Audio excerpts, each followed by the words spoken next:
Welcome to the Johnny Dell Football Academy podcast on the channel that's trying to answer the whys and hows of the game by talking through and dissecting game film and diving deeper to explain why the X's zig and the O's zag. I am Adam Marino, joined by Mr. Johnny Dell, and we are reminding you, as always, the most fun way to watch is on YouTube, where we go live. There you can comment into the live show. Be sure to hit the notification bell and turn on your notifications so you can be a part of the conversation. We also stream live on Facebook and X. Also, the audio versions are always found on Spotify, Apple, wherever you get your podcasts.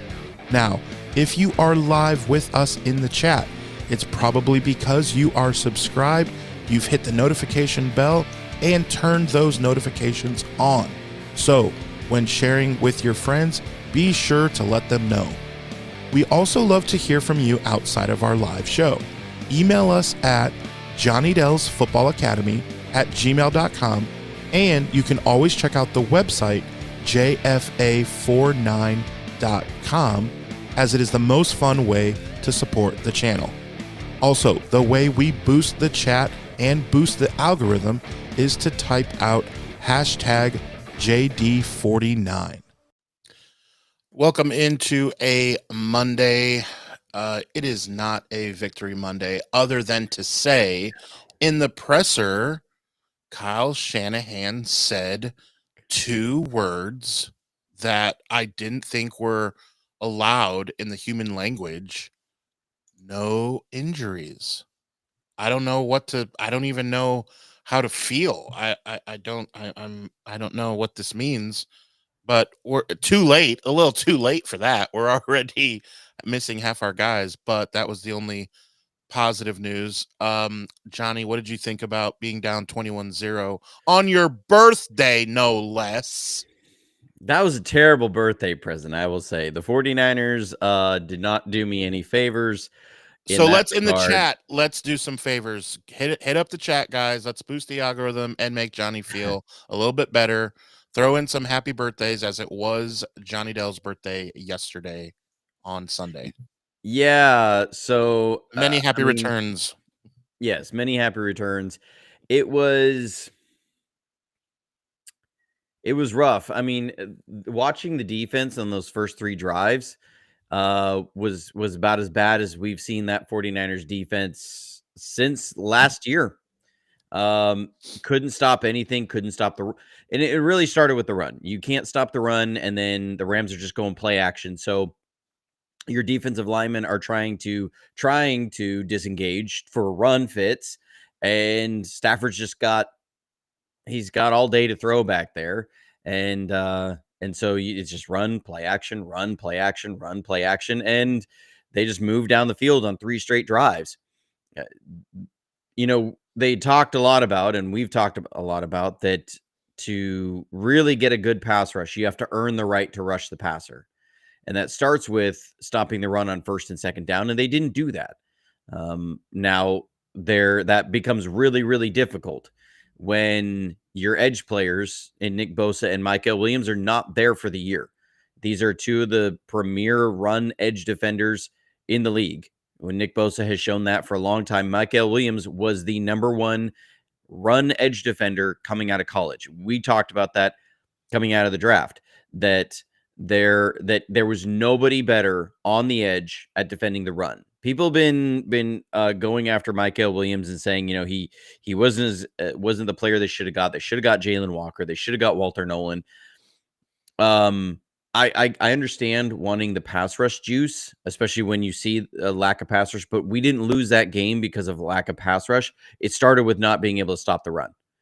And that starts with your edge players and your interior defensive line. And when you are down your two edge defenders and you're down your 6'4", 330-pound defensive tackle you took in the second round, who was the premier interior run defender in college, when you lose those 3 pieces, which are all meant to be, we will be a brick wall against the run, that becomes real hard. And then you have Fred Warner, who's not there. And, it was just those things became it started him out. And those 3 drives just, you can't spot a team like the Rams 21 points and then expect to go win the game. I mean, kudos to the team, and it was very impressive. I wasn't able to watch the whole thing live. I came back and watched a lot of it this morning. That they actually made a game of it. I mean, Yeah. it was much closer than I really anticipated. I thought it was going to be a bigger blowout, and when I saw the score was like 42-20, I was thinking the game had been, because I saw the score before I saw the second half. Uh, I thought that it was going to be like 42-7 throughout most of the game, and the Rams had put in all their backups. But I mean, kudos to them for making a game of it. Mac Jones played very, very well. Uh, right up into that interception. At one point, I think it was 26-30 passing, and Yeah. for 230 yards and a couple touchdowns. I mean, he played about as well as you could hope for. I mean, there just comes a point where like the rest of the team does have to help him out. You can't have a fumble on your second drive of the game. You can't, blow some blocks and fail a 4th and 1. Your defense can't be basically wet toilet paper and fall apart. So, all those things come, like Mac Jones did what he needed to do. It's impressive that the offense has been able to do what it's been able to do without any premier sort of receiving threat at all. I'd say receiver threat. I'm not dissing on George Kittle. George Kittle was phenomenal in that game. Christian McCaffrey was phenomenal in that game. But when you don't have any, like, you do not have one wide receiver that would probably be a top 2 wide receiver on any team in the NFL, it's really impressive what they've done. So, Juwan Jennings wanted to get paid this year, and he has not played up to what he wanted to get paid as at all. Kendrick Bourne was signed off the street. Demarcus Robinson, coming back from that suspension, has not looked particularly sharp. So it just becomes hard to watch these games when you know what this team could be if they have all their guys on the field, and it just feels like, it's not one, it's all of them together. When you don't have your Ricky Pearsall out there, you don't, because you look at this game, you say, okay, if you have a Ricky Pearsall, we might win that game. Or you say, okay, if we have a Brandon Ayuk, we might win that game. Or you say, okay, if we have a Michael Williams, we might win that game. Or you say, if we have an Alfred Collins, we might win that game. Or you say, okay, if we have a Nick Bosa, we might win that game. If we have a Fred Warner, we might win that game. And you look at it, the Rams are one of the healthiest teams in the league. And you go, okay, if we even have the health that the Rams are, this is probably a 2-score win, is what it, Right. and that's where it gets frustrating. Yeah, and that's brings me to a little bit of what I was saying, is that because of the injuries, I just don't always expect us to win against the Seahawks, Rams, Eagles, Lions, and Bucks. Those 5 teams, I do not expect us to win. I don't you I, I am faithful to the Bay. Look at my shirt is Niners, Warriors, Giants, and Sharks. That's my teams. I am faithful. I'm from San Jose, 1981. But it's just when you lose, like they said on the broadcast, I think it was 29 players we've lost this year. Like, Yeah, so to put that in perspective, the Seahawks right now are doing very well, and they have 8 players that have been injured this year. yeah, 8. and we have more than 29. 20. We have we have more than 20 of what they have. Another way to put it in perspective, the Rams have $12.285 million on IR right now. So just a little bit over $12 million. We have 107,901,000. We have 107,900,000. So it's like when you look at some of the receivers, I remember there was a play on a third down, third it was like 3rd and 10, and Brock threw it to someone that's not even on the team anymore, and it was a no-name guy. If you can remember, if the chat can remember, it was a big game, and they're like, he's thrown to everyone. All right, well, imagine these receivers, these no names. are now your guys. I mean, Bourne is not, we know him because he played on the team before. You think anyone in the NFL knows who Kendrick Bourne is? Like, really? I mean, you have to be a deep fantasy football player to know who Kendrick Bourne is and have some wide receivers that are hurt on your fantasy team. Or a Like, Patriots fan. right. But other than that, which the Patriots are doing just fine, they're not worried about Kendrick Bourne. But it's like that's one of your go-to guys, is a guy that most 80% of the NFL have not even heard of. And it's almost like, wow, you're right. If we would have Ayuk, if we would have a name guy, I wonder how now there's not much pressure on a Juwan Jennings, so maybe he doesn't fumble. Now, does he have an excuse to hold the ball out there like that? Absolutely not. What are you doing, dude? There's three guys around you and you're not high and tight with it. Like, that really cost us, along with the fourth down that we didn't get. I'm talking about the first half. I mean, imagine how differently the game is if we even just get 2 field goals out of the fourth down that we didn't get, which, shout out to, fine, I'll give the Rams credit. That was good defense on that fourth down. Verse, he really did make a play. We have guys that we think we can make those plays too on our end, Mustafa or Warner, guys like that, whatever. So it's just frustrating. Well, yeah, and hold on, don't hit the horn yet. I see the hand on there. And it seems like the 49ers just can't get out of their own way sometimes and haven't been opportunistic at all. How many footballs has the team gotten their hands on that, as far as defense, that haven't come down with it? Renardo Green had one that it was like you had it right there for a pick, and they haven't gotten enough turnovers on defense. I mean, there are defenses that are legitimately not as talented as the 49ers that have more turnovers.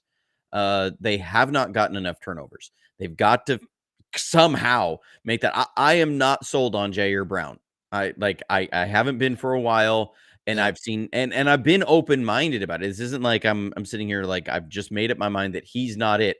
Every game I go into and I'm watching, like, what is it that the coaching staff is seeing in him to want to put him out there, and it starts feeling like the sunk cost fallacy, like with him. Just that's just what it feels like, or that there's some sort of metric they're seeing that if you can put these things together, you really got a good player. And he's out there telling us, talking about how he's a top 5 safety, and it was one of the worst tackling efforts I've seen on the Rams' first or second touchdown, I think.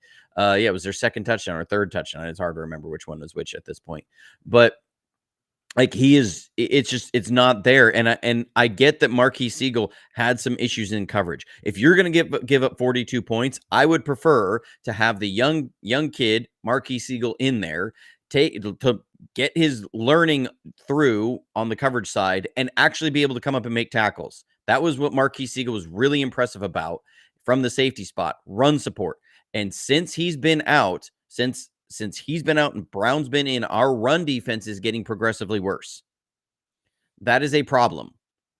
And I understand. And yes, it does coincide with us losing our defensive line. But at this point, you've got to sacrifice maybe something on the coverage end to reinforce your run support, because what is happening in runs against the run right now is not acceptable. It has to get better. It won't matter what you can do in the coverage side if you cannot start stopping the run more consistently.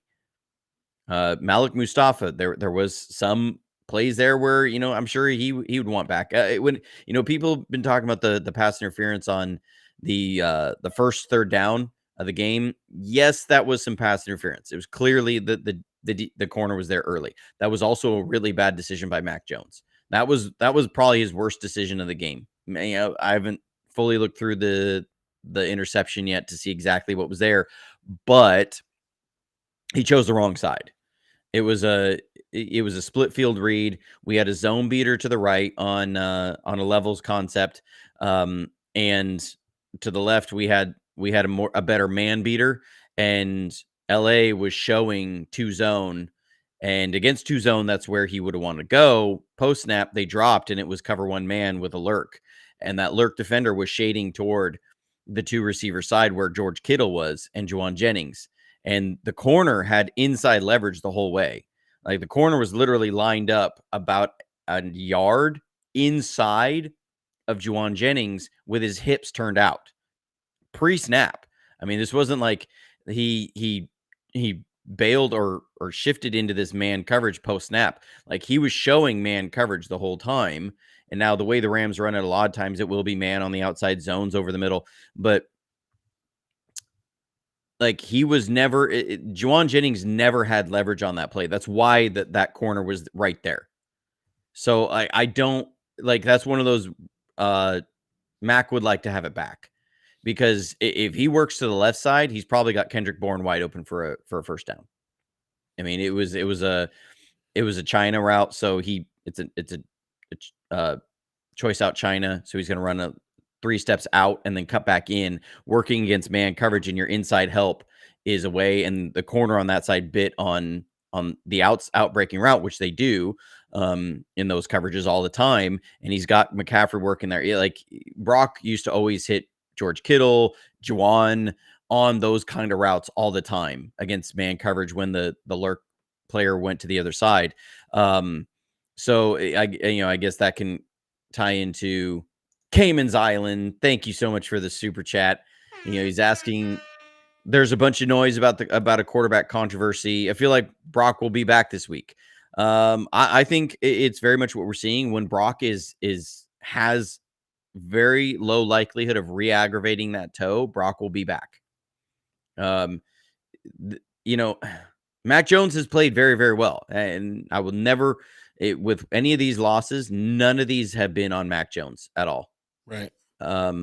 Mac Jones has played very well. He is making himself a lot of money. He's probably going to make the 49ers a good draft pick coming up, as somebody's going to come knocking for Mac Jones at the end of the season.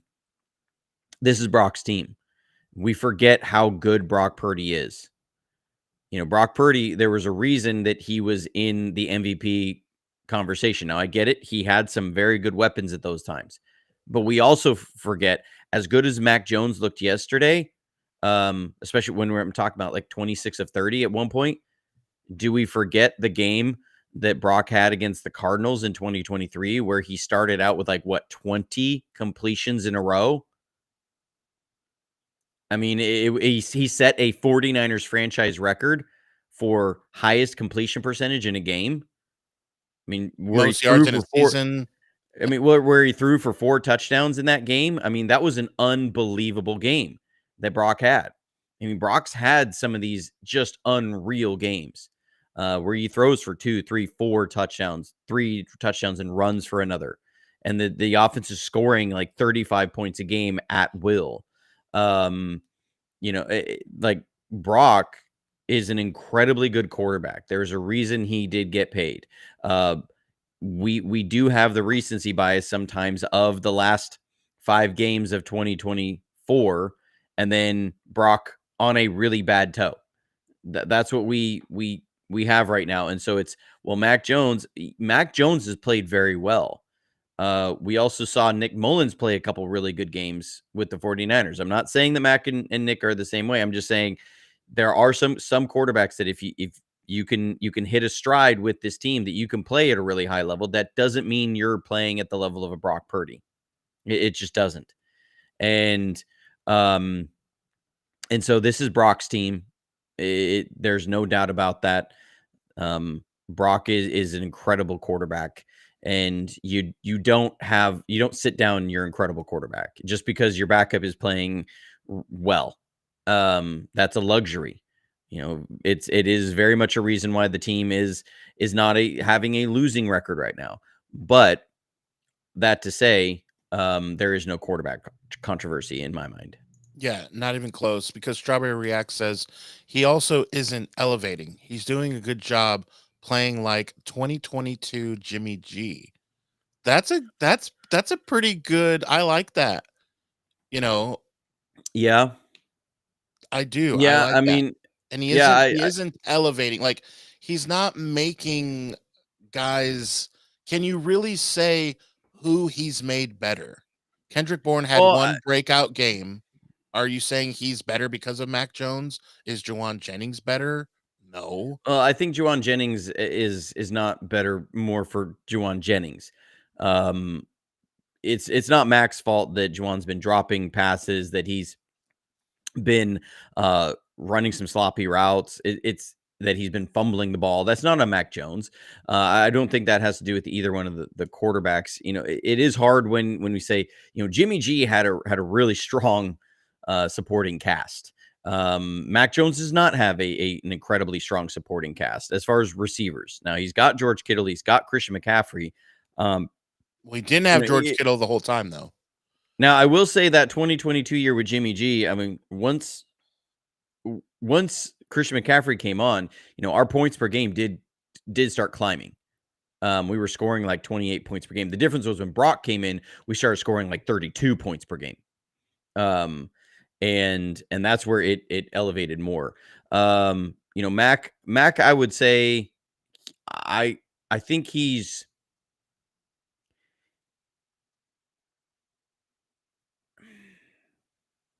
I'm trying to think of how I want to put this.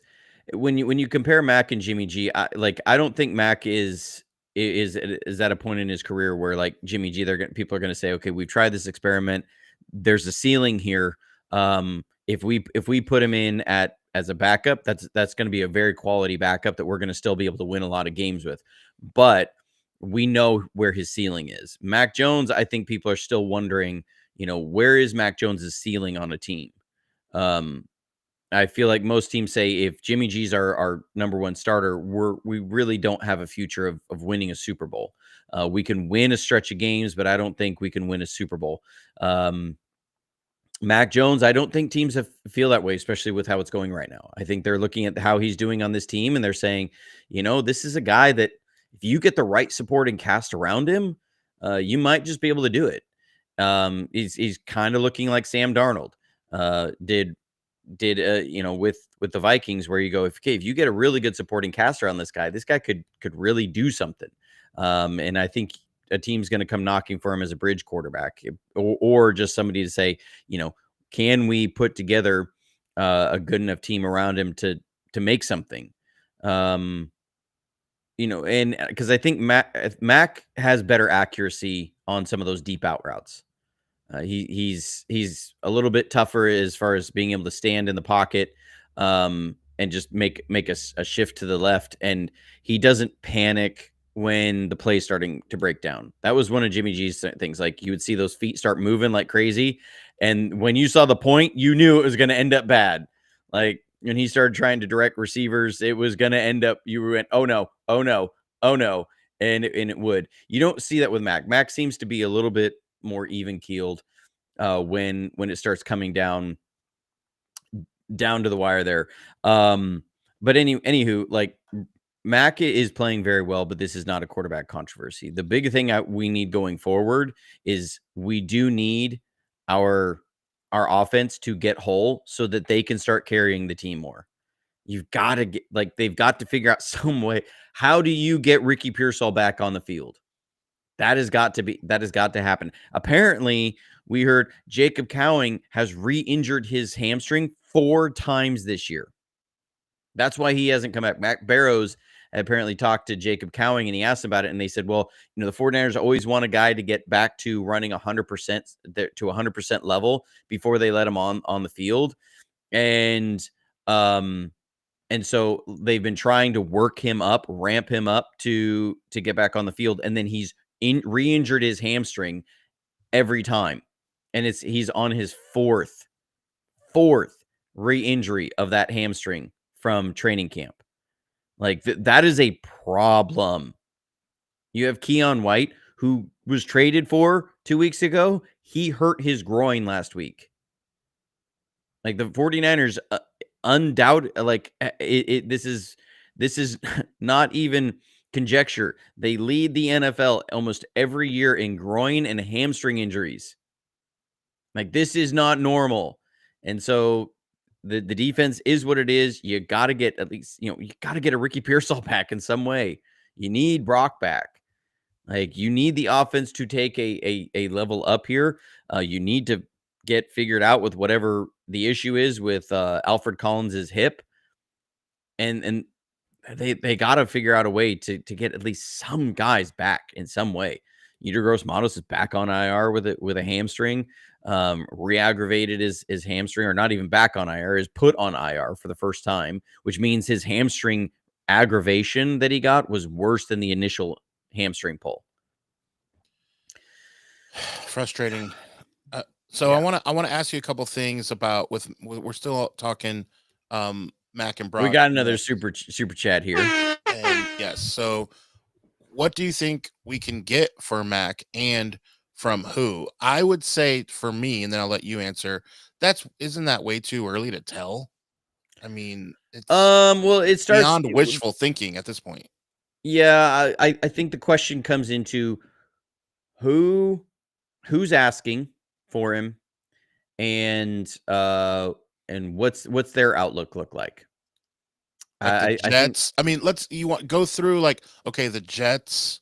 Yeah, the Jets would be an obvious destination, as they want to take probably a couple swings at quarterback, and so it would make sense, for them to go the Vikings route of where they picked up Sam Darnold, and then they also drafted JJ McCarthy, and they let him sit for a year, and then they let Sam go, and he goes to the Seahawks and is looking really, really good. But then JJ McCarthy's the future. They obviously wanted him as a bridge there, but also that was a really high ceiling bridge that they could they had a real potential for if they could get the right weapons around him. I think the Jets make sense. I would feel bad sending Mac to the Jets, because that is where quarterbacks go to die. Nobody succeeds in New York as far as a quarterback for the last 20 years. So, but they do make sense, and the Jets have a massive amount of draft capital right now. After trading away all their top talent. So I would ask for a second from the Jets if they came calling. The Saints. I mean, look, Spencer Rattler got benched, but I think I think that's more out of Kellen Moore, Kellen Moore wanting his guy to play. I really think that's what it's about. It's either that or ownership saying, "Well, it's a lost season."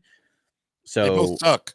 Look, they both suck, Johnny. So Tyler no, Shuck and Spencer Rattler played incredible against us. Yeah, I mean, the against throws us. he made, right? Yeah. But that was a game we had all of our guys on defense. Bosa played that game. But Like, you said Bosa this was before. still in there. No. You said this before. I'm going to use your words. Everyone can put out game film. Everyone can put out a good dose of tape. You're in the NFL. You can, but he is not. I'm just saying that the Saints would be an option. Like Mac Jones has won real NFL games and shown what he could do with not Right. having the weapons. Spencer Rattler has no weapons, and he has no offensive line. I mean, Kelvin Banks Right. Jr. has not been great on as the left tackle. Bosa abused him like crazy. I'm talking about the throws that Spencer Rattler made were incredible against us. I'm not the only one who's been saying this. Brett Coleman even came out and said he's been watching the film, and he talked about that and said, look, the only reason Spencer Rattler had such a short leash there was because he's a 5th round pick, and they invested a higher pick in Shug, and that was from the regime. Like unfortunately, when you have that situation, you're going to have a short leash, and the other guy's going to be able to go sooner. Well, because there's a perception. Yeah, I mean, the other guy's better. Right. I'm just saying, like, that the reason that's happening wasn't because Spencer Rattler showed he was a trash can. It was because they want to get Shug out there. Like, Right. This is a guy that Kellen Moore fell in love with through the draft process. His future is very much tied to him. They're not going to go out and trade for Mac Jones in this. I don't see the Saints as a destination.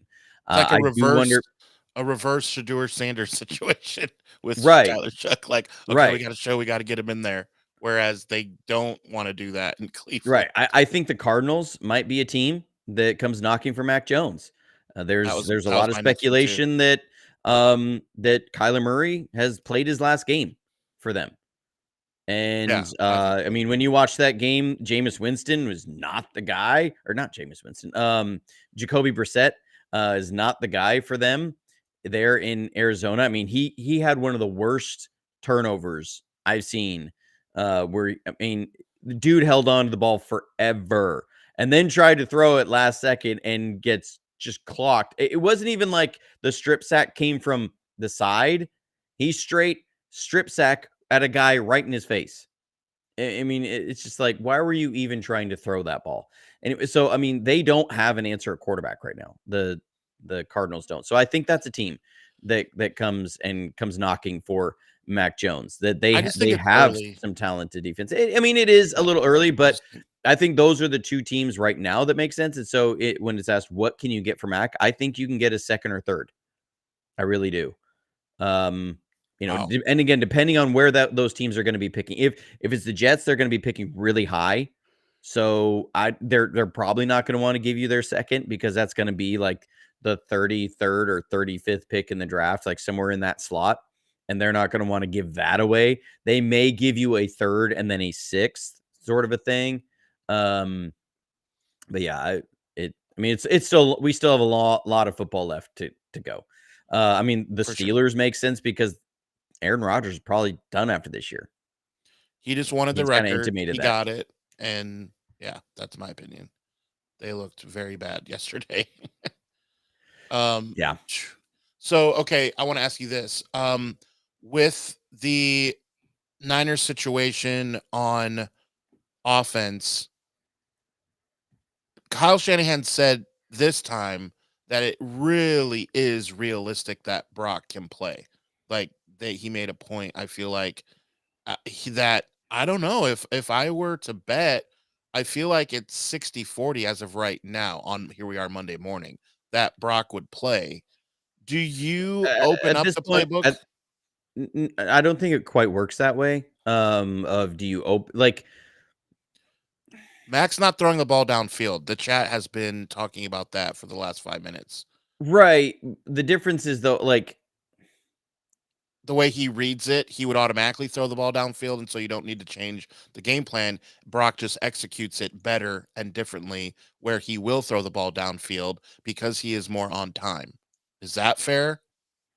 okay, so I said a lot, I know, but I feel like that's what you would say. I've had this conversation with different people over the years. So this is the 49ers 5 and 7 step drop back play portion of their playbook. Okay.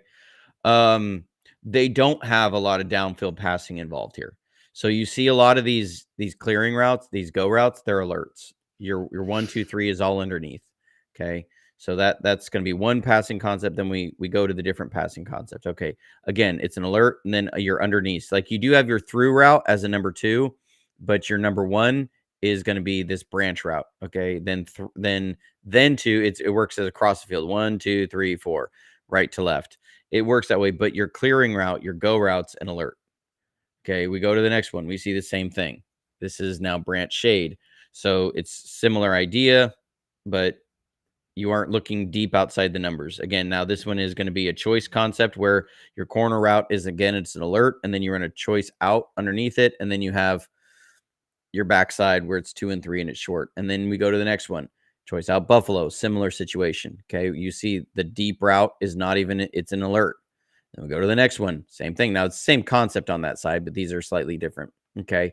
Now we have one you have a scout fade, a scout that turns into a fade versus a cloud. So if you get cover 1, or cover 3, your out route is number 1 in the progression. If you get cover 2, he's going to fade, and he's not even in the progression. It's on either side. And that's where number 1 then turns to your short spread route. And then you're going to work 2 to your basic, and then 3 to the outlet. So like if these are running deep, the outsides, that's only if it's against cover 2 and you're not throwing to them. They're just to pull off the deep safeties. Okay, now we get the skid option. Your widened skinnies are there only, again, if you're against single safety. If it's 2 safety, your number 1 is sitting over the middle. And those aren't even deep outside the numbers. Those are 8-step post routes. Okay, the next one, we have it turns into a fade versus zone or versus cover 2 on that side, and it's not in the route. You have 3 underneath. This is what the 49ers passing playbook looks like in almost every single one. You can look at this. Do you see a lot of downfield routes in the progression? Like you just don't see downfield routes in the progression. You see number 1s and number 2s are usually over the middle. Um, underneath, you have very few, if any, number ones in the progression that are just go routes. Like, we just don't run these. They're always alerts. It means only if you get a premier look pre-snap do you do that. An example of that would be the deep ball to Ricky Pearsall versus the Cardinals. On fourth down, we threw an alert. That was on a Florida, which is way down here. I got to figure out. I've got to remember exactly where it is in here, but it's ways down to get the Florida swirl. There it is, I Florida. just saw it. Yep. Yep. Yep. So he threw this alert to Ricky Pearsall. That was an alert. So like the thing of this guy's going to push the ball down the field more. That's just not a real function of our offense. It's like, if we go back to any time in the Shanahan era, we've never had a heavy dose of deep outside the numbers. We have some, but it's always, that's going to be your play action shots. Like, when you look at passes deep outside the numbers, those are almost always play action. Now, what we did is, starting in 2023, and then we started to do it even more in 2024, we started running some of those play action passes as drop back, as 7-step drop back passes, because we had Brock and we had Christian McCaffrey.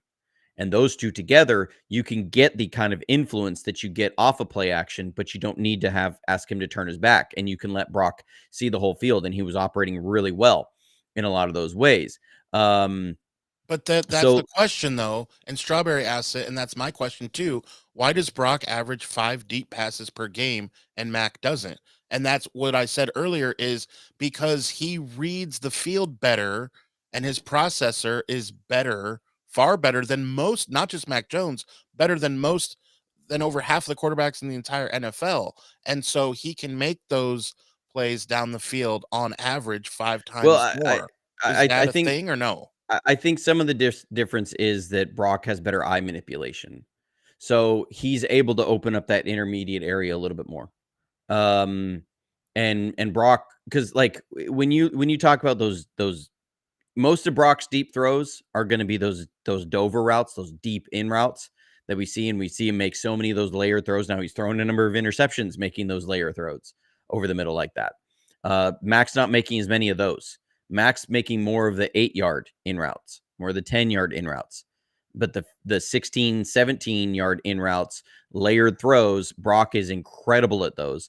Now he is also throwing some interceptions. We saw it against Seattle. He threw an interception on one of those throws.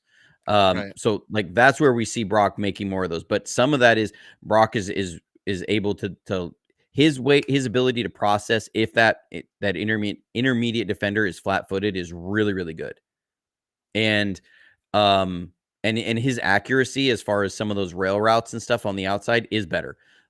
Mac had a couple opportunities for those against the Giants. We had Christian McCaffrey, like so if we remember back to the Bucs game 2024, do you remember the rail route? So that Christian McCaffrey was in the backfield and he ran down the sideline and we had a bust in protection, and Brock's got guys coming free at him and he lobs it out there, and it's like a perfect lob to Christian McCaffrey running down the sideline behind the defender. Okay, that's a rail route. We had a matchup just like that against the Giants. Mac didn't get the ball out quite quick enough. Now, Colt McKivitz did get beat really bad, but it was there. And so that's going to be a deep throw down the sideline that Brock probably makes, and Mac didn't. Then we came back with the same play later. We have Brian Robinson in there, and Mac doesn't even look that direction. He throws to the basic route that's breaking in. But the rail route was there. I mean, it was going to be a touchdown, and we ended up kicking a field goal on the play.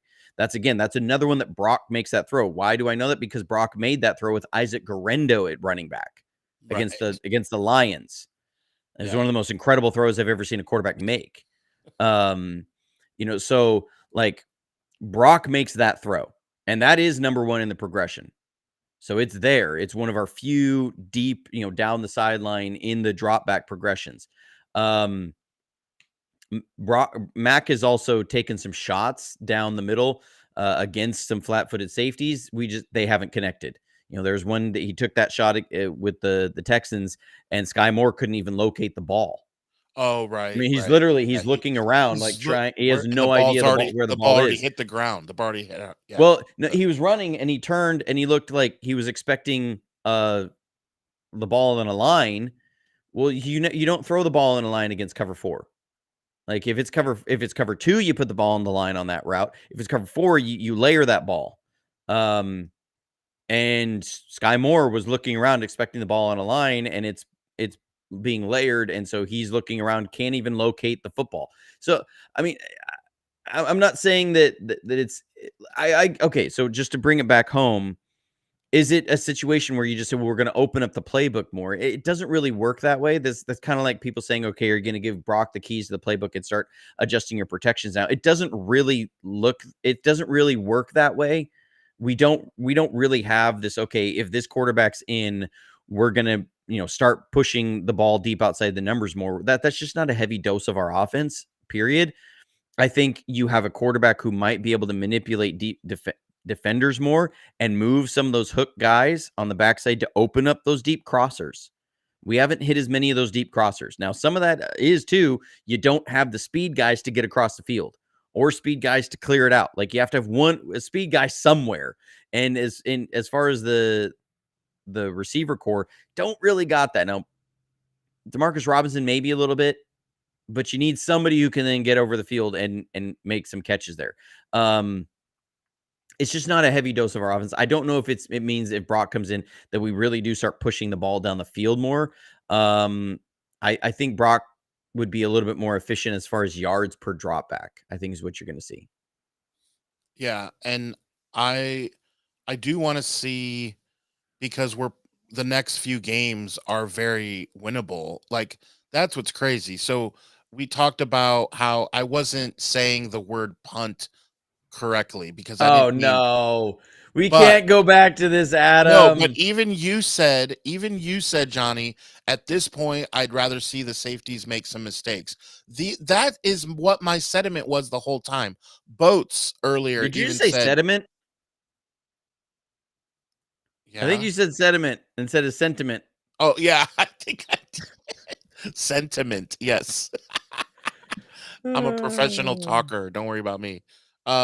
So that was my sentiment. Yes, absolutely. And even Boats says, man, with our all these injuries, it's hard to see us performing well against what the playoff teams are going to be. And Yeah. that was all what my take was. I wasn't saying punt on the season in the way that most people think what punt means. And so going back Right. to that, So I guess the perspective that would be healthy for us right now is to remember this is a young team, and by that it doesn't mean we're young as far as average age, because you do have some aging players like Trent Williams, like George Kittle, like Fred Warner, who are getting up there in age. As far as NFL time, I'm 41 now, so I don't have any way to say these guys are old. Me and Aaron Rodgers are the same age. Like I think he's like I think I'm a month older than him. it's funny. I don't know. Anyways, but Hey, he threw we do 2 have to. picks and you threw 0 That's yesterday. right. You That's had no right. I picks, threw and less Aaron than Rodgers. Aaron Rodgers did yesterday. So look at me go. But if we look at where the state of our team is as far as in the progression of like if you say your window is open, we're a year behind the Rams and the Seahawks. We just are, as far as we were going into this season as a roster reset. It wasn't that you were throwing in the towel on the season during the offseason last year, but the reality was that was going to be a roster of a lot of young guys who are going to take their lumps.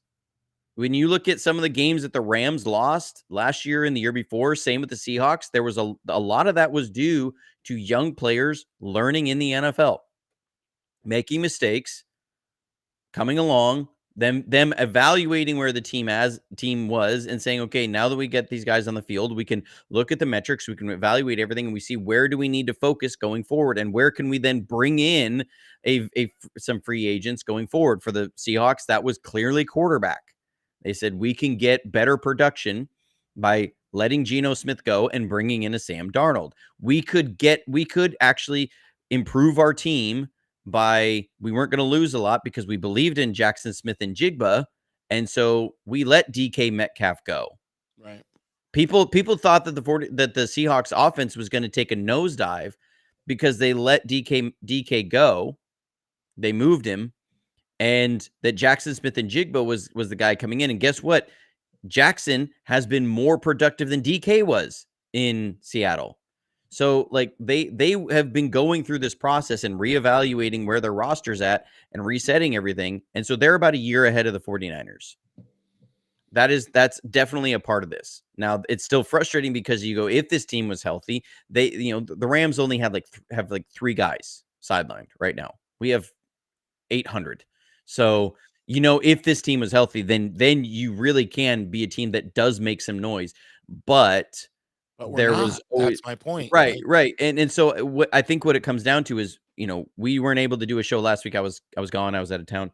But there was a lot of people that were rather cantankerous about the 49ers not making a move at the deadline. They did the right thing. They did the right thing. This was not a team that was one defensive player away from just being like a run through the playoffs kind of caliber defense. The Rams are a team that is going to be in the Final Four in the playoffs. And the way the defense looked again, they were outmatched. You were clearly outmatched. So when I look at this, I say the 49ers did right by not going and sacrificing more draft capital next year. So, yeah. So you look at being realistic, and I feel like the schedule, again, we've talked about this, it's been a while, but that the schedule supposedly against, now the season shakes out differently, but going into the season we have the easiest schedule, right? And so you look at that, and so based on that, the schedule coming out, at the Cardinals, then against the Panthers, I don't know which Carolina Panthers we're going to face. Is it the one that beats Green Bay, the one that wins 30-0 against the Falcons, or is it the team that loses to the Saints? Like, I don't know. We'll find out soon enough in a couple of weeks. But and then at the Browns, we have some unfinished business in Cleveland because we lost, and now we have a kicker, so we're not losing that way. And then the bye, and then another bye. We're the only NFL team that has 2 byes in a row, and that is the Nashville byes. It's the Nashville bye week. So then that then You're so throwing you look at shade at that. the Titans. Oh, come on. The whole world can throw shade at the Look, Titans. I'm just saying. Yeah. For somebody who has Sports Idiot Nation with a co-host that is a host of the Titans Idiot Nation, I love that you're throwing some shade there. 35,000 followers, Titans Idiot Nation. If you want a good laugh, guys, honestly, if you want a good, just wholesome account to follow on Facebook, Titans Idiot Nation is hilarious. He roasts themselves. It's really great, and that's a part of Sports Idiot Nation. Obviously, new episodes come to you every Monday, Wednesday, and Friday. Nero didn't miss that PA. Matt Hennessy got absolutely just Yeah, like it got blocked. That's a rail different. sniped. That's Well, different. he was put on his rear end, Matt Yeah, Hennessy. They blew right through him. that's Actually, our 2 blocks that have happened this year, they've gone right at Matt Hennessy. So So we look at 4 in a row. We can go on a heater, whether it's Mac mhm. Jones, I don't care who quarterback is. So we realistically could win those 4 games. This isn't pie in the sky. This isn't, oh, I'm a homer. No, I No, mean, this is you look legitimate, at these games. If you lose any of these which games, is you're very irritated. Like, you right. are highly irritated as a fan. Like, you have no business losing to the Browns. Or the You have Titans no or the business losing to Panthers. the Browns. The Cardinals, you have no business losing to Jacoby Brissett Yeah. after that game. They're like, We're home against the Panthers, so that should be a win. That's helpful. And then we go to this, that puts us to December 22nd, which I, along with uh the Niners, what is that with John Chapman? The Niners Rush podcast, the Niners Rush road trip. Yeah, Niners Rush road trip. I will be in attendance with John December 22nd. So that's maybe a loss. The Colts are a fine football team, but then they're playing very, very well. The question I have about the Colts is just I'm not sold on them yet. No, right, and not in a bad way, people, because if look, not as a hater. If we had their record, and people said that about us, I would be as defensive as can be and be like, "You're not sold. We're beating all these teams." The fact is, December start when you will always have a team that goes really hot through the first 10 weeks of the year. And every year there is at least one team that does that and then falls apart in December, where they run out of steam. Rookies start hitting a rookie wall, or, teams start getting enough tape on them over time, or there's some sort of deficiency that people start leaning into and they fall apart down the stretch. That happened to the 2023 Eagles, right? They were like 10-1, and then the 49ers just stomped them and they fell apart in December and January. And so, I feel like that's coming for the Colts, but I'm just not a believer yet. The Bears are a very bipolar team. I mean, they're a team they're winning games that they normally lose. They're winning games that they normally lose, and then they're losing games that you say, okay, how did you do that? Like, how did you lose that game? How did you bear that one? And then the Seahawks game. I mean, you're bookending the season with the Seahawks, who are an incredibly healthy team and playing really well. That might be a loss. Those two things, you don't know how the back end of this schedule starts coming out. I mean, I think many of us were saying before the season that we expected the 49ers to be about 11-6. You could easily see them. We could literally be that. And to do that while losing a Nick Bosa, a Michael Williams, a Fred Warner, that would be incredible. And while not having Ricky Pearsall for half the year or more, I'm going to sneeze. And Brock as well, half the year. Thought I was going to sneeze. Didn't. All right. It was because I muted it. I didn't see. Like, I was right there. It was about to happen. So I think 10-7 on the season, considering what has happened, would be an incredible result. We would look at that and say, this team realistically should have been like 7-10.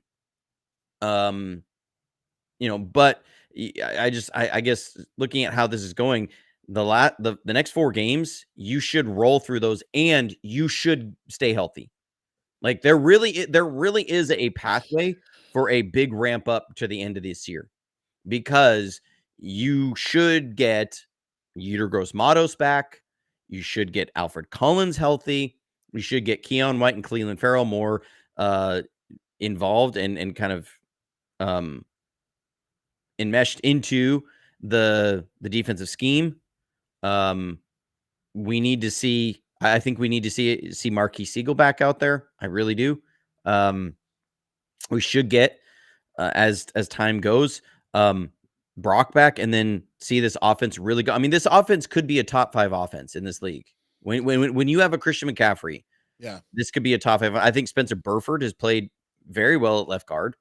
The left side has always been more natural. Barch, I was a little surprised that Burford was in there over Barch. But I think having both of those guys healthy is much better than Connor Colby out there. If you notice, Connor Colby was inactive. He was a healthy scratch. I've been telling people for a while that Connor Colby was a problem on the offensive line.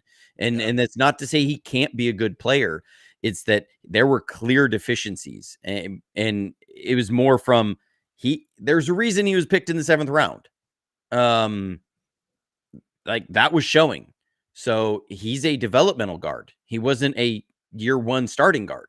So having both of those guys there gives you some depth at left guard that you can now go through. The communication was better when Brendel was there. People want to. I know the fun thing to do is to bag on Jake Brendel. I felt like the communication along the offensive line just was not as strong with Matt Hennessy. Matt Hennessy, that Houston game, Matt Hennessy was terrible. Just absolutely terrible. There is a pathway here for a runway for the 49ers to take off.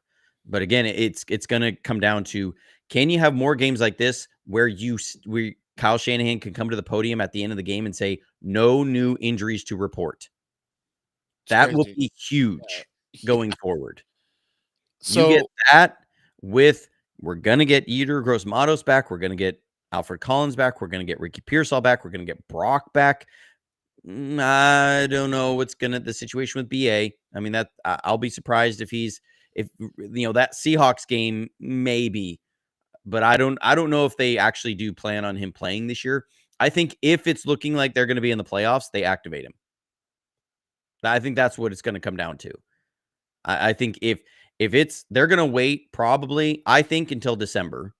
They're going to see how it's shaking out. And if it comes down to like, we need to win one game when we're in the playoffs, and BA is about 90% healthy, I think they activate him and he gets in at the end, and they're looking at, okay, because then you're not really losing anything. What they aren't going to do is they aren't going to rush him back for him to lose all of his 2026 offseason and then lose him again for the 2026 season. There's going to be an abundance of caution here in bringing BA back. I mean, remember, that was the unhappy triad that he had. So there's a pathway here for the 49ers. Yes, this loss looked ugly, and it was ugly, but there is a pathway here for the 49ers to really make some noise over the next 4 weeks and reclaim the number one spot in the NFC West. There really is. Like, there's a clear pathway for that. It's really crazy. Yeah, the Rams and Seahawks play each other, which that is must-see TV, I have to admit. That's going to be a good game next week. Speaking of next week, be sure to hit the notification bell because Johnny will have this review video coming, and then as well as I'm probably going to do it more of a live breakdown. My mother-in-law's in town. Oh, nice. So I don't have as much time, and people don't really want you to sit here and live in this kind of misery for too long. Because it's mostly going to be, we can't stop the run and talking about backups playing on the defensive line. So I don't think there's going to be a lot of meat on that bone. But we're going to look at some of those issues, especially those first few drives. Yeah.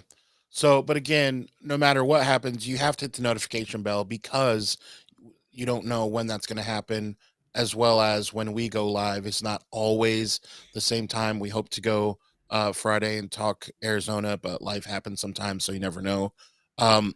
Also, one stat that I want to leave you guys with that I had to do a double, triple, and yes, dare I say quadruple take. Are you ready for this stat, Johnny? I don't know. You're sitting Throw down, it at me. so that is good. So the San Francisco 49ers are number one in passing yards per game at 261.4. That is unbelievable. With no receivers to throw to, no tight end for half the year. Now, I know that speaks to Christian McCaffrey. It speaks to Kyle Shanahan. It speaks to how well Mac Jones is playing. Holy Lord, that it speaks to a lot. The NFL is pass happy. And how are we leading the league? Did you know that, Johnny? Yeah, I mean, a lot of that also comes down to you've been struggling running the ball. So you have to throw the ball. I wasn't going to bring that up. We're 27th in the league. Right. I mean, so like, but still, we have no one to throw to. I mean, they're doing a great job. I mean, when you have the best receiving running back in the league, you do tend to put up yards. The problem has been consistency in converting first downs, has been consistency in scoring in the red zone. Those have been issues throughout the year with that you've been moving the ball well. Kyle Shanahan always figures out a way to move the ball.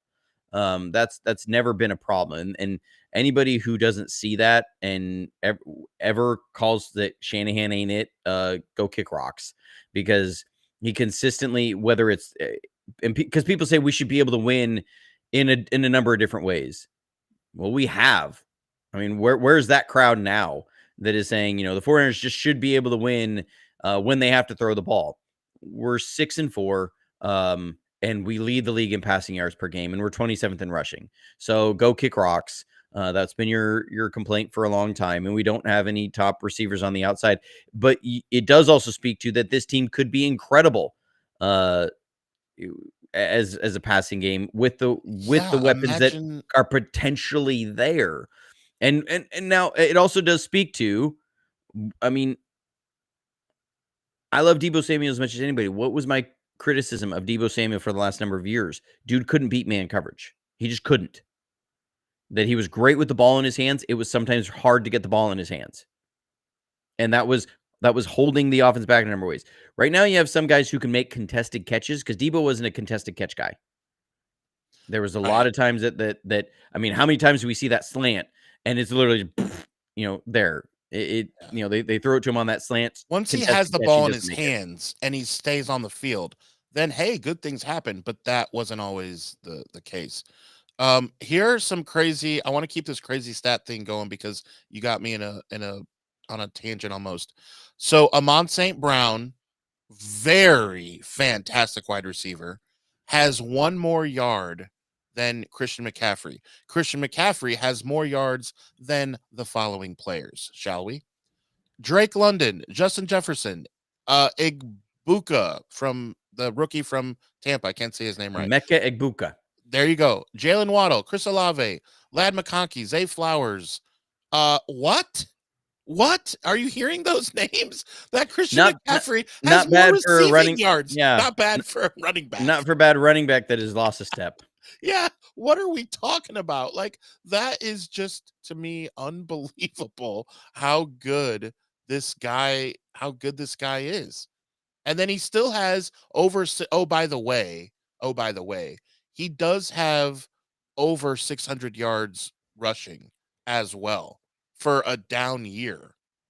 Like, he's still gonna, it's crazy. I mean, this may be a year that solidifies him as a Hall of Fame player. I think so. When you still have more rushing yards than Saquon Barkley, Josh Jacobs, Walker from Seattle, Swift from Chicago, Judkins in Cleveland, the rookie Genty in LA, yikes, in Vegas. Christian McCaffrey has more rushing yards than all those players I just named. Well, I think when you're looking at having the most productive thousand season and the only player in NFL history to do it twice, it would be really hard to keep you out. Yeah, I think it's hard to keep him out of that Hall of Fame. And I mean, you could make the argument now with him, having the injury times that he's missed and bulk production not quite being there as compared to other guys. But when you're the only player in the NFL to do something that's really, really hard to do and you do it twice, like you're the only guy to do it twice, it's kind of like if a receiver was to have, several pretty good years and be injured a lot, but also have 2 years where they get 2,000 yards receiving. Well, just take a look at Sterling Sharp. That's all you got to do. That's literally all you have to do. Right. He just got in, and hard to say he didn't deserve it. I mean, I think Terrell Davis would be a good example. The guy didn't actually, wasn't a starter for that many years, but he had 2,000 yard seasons. Yeah, because that's incredible to do, and it's really hard, and that's extremely rare. Super You do Bowl that. wins That help. is, yes, they do. Yes, they do. They help a But lot. even if Eli didn't have that- Manning, because that's the only Right. reason Eli's getting in. right? But that's what I mean. Like, he still did something that was extremely rare. When people talk about Terrell Davis, like in Hall of Fame deal, the Super Bowls, everybody always goes back to John Elway and what John Elway was able to do. When we look at Terrell Davis, the incredible production that he had those 2 years with those Broncos teams, everybody goes, those were two of the best seasons you will ever see from a running back. And because when you're able to do something like that twice, that solidifies your name. So, I mean, Christian McCaffrey, he's on pace to do something that no other running back has ever done in as far as, the highest amount of production of 1,000 season and the only guy to do it twice. So I think he's in. I think he's definitely in the Hall of Fame. There, to me, there's no question. But I definitely see. We talked about Eli Manning.